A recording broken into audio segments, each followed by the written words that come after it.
From New York City, nationally known psychotherapist, host of Talking Live and the Bite Size podcast, Dr. Robi Ludwig. All right, Dr. Robi, start with you on the description of his demeanor behind bars. What do you think's going on here? Well, I think he knows how to behave when he's in public. And also the way he's behaving also indicates some degree of control. He can control what he decides to say and not say. He can control his demeanor. And so he's staying guarded and quiet and probably assessing his situation. So although he's quiet on the outside, his brain is working as to what's in his best interest at this point in time. Let's take a listen now. This is from TikTok. This is a woman who was part of a networking group with the accused killer, Dominique Vidal. Let's take a look. He asked me, do I know about the Gilgo beach murders? And of course I do. I'm pretty sure there's a multi-part episode on Crime Junkie. And I'm like, yeah, of course I know. And he goes on to tell me, yeah, that's a serial killer that was never caught in my hometown.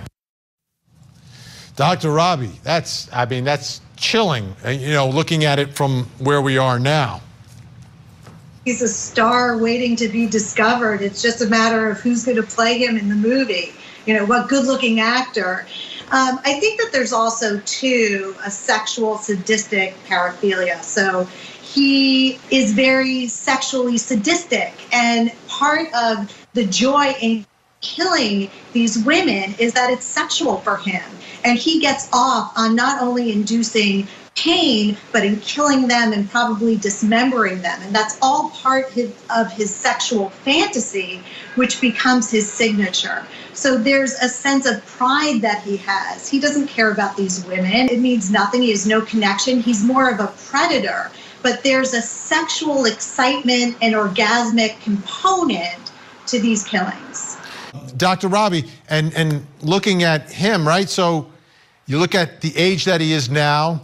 If this potentially started in his 20s, I guess you've got to go way back in time to understand where this guy was and who he was interacting with and everything else to try to figure it out. Do you think this is a guy who will ever volunteer that information? Like, what, from your perspective, what do you think could set him to say, okay, now I'm going to tell you everything?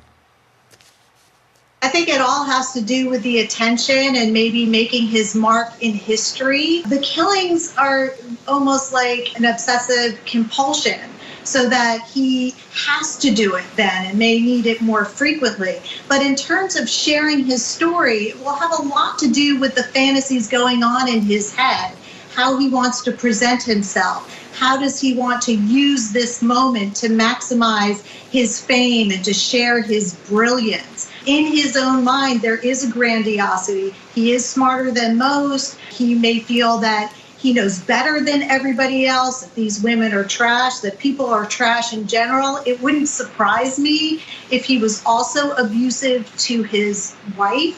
From what I've heard, she was using food stamps, so probably emotionally abusive and financially abusive. So this is a man that will probably like the idea of sharing his story and the pain that it will inflict, because that's something he could review in his mind and get excited about. All right, Dr. Robi Ludwig, Dr. Scott Bond, thank you both so much tonight. Appreciate your insight. We'll speak again. Thank you.